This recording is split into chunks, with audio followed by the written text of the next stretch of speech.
So this would be Minnesota is in rebuild mode. They're gonna get rid of Jimmy Butler. They're gonna trade him to the New York Knicks for Frankie Nicolina or Tilintina, I think it is. Yeah, Courtney Lee, Kevin Knox, and Damian Dotson. Damian Dotson does not necessarily have to be included once Kevin Knox is actually signed to a deal, because then I think the contracts will work out. But I think Minnesota gets a few young players with Frankie Smokes and Kevin Knox over here.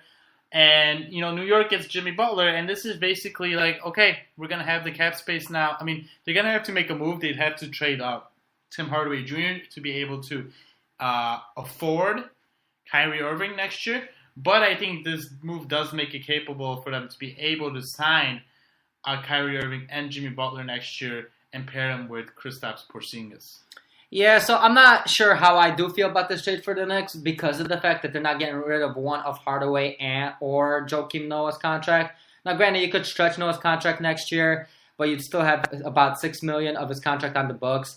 Tim Hardaway I think he's making probably about $15-16 million. It would be hard to make a Kyrie Irving situation, to fit Kyrie Irving into that situation. So you do get to keep Zinger and add a Butler. You're getting rid of your two young guys in Tilintina, I believe, and Knox.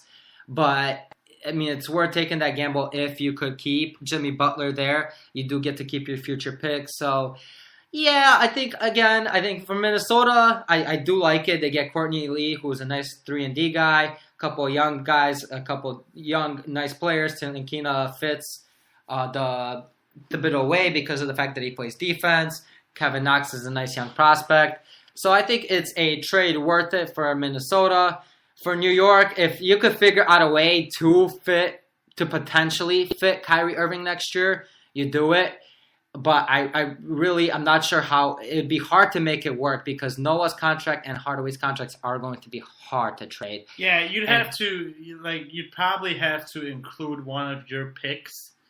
And next year's pick might be pretty high in order to get rid of Hardaway. So you'd probably have to get rid of Hardaway and then stretch Noah. Yeah. And then that would work. Yeah. I'm sure, again, NBA teams make it work. And I think, Kyrie is a New York guy, and it seems like he wants... I think that'd be a good fit. I think that'd probably be the best way or the quickest way to clean up New York is if you can make this deal.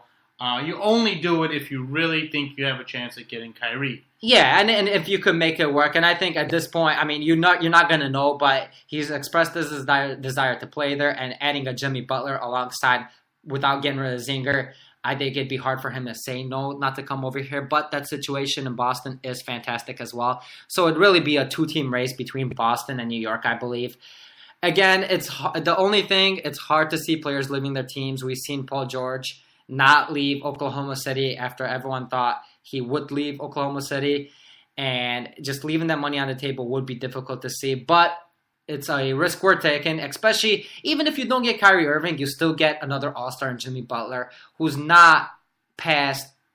his prime.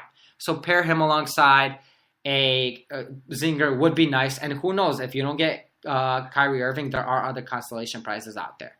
So it would be worth it for them, I believe. Yeah. All right. Well, I think that will wrap up our episode. Yes. So make sure to follow us on Twitter. Our Twitter handle is @NBA Trade Zone. We have a Facebook page, NBA Trade Zone. You can email us at nbatradezones@gmail.com. We are on iTunes. Please, if you listen to us, please rate us. We should be coming on to Spotify soon. I haven't gotten an email that we've confirmed yet, but hopefully we'll get there soon. Send us any questions, any trade ideas you want us to discuss. Yes, please, iTunes ratings. We do need them, so that would be helpful for us. But yes, hopefully if you guys enjoy our episode, please comment, positive, negative, any improvements we can make, any trade ideas you'd like for us to talk about.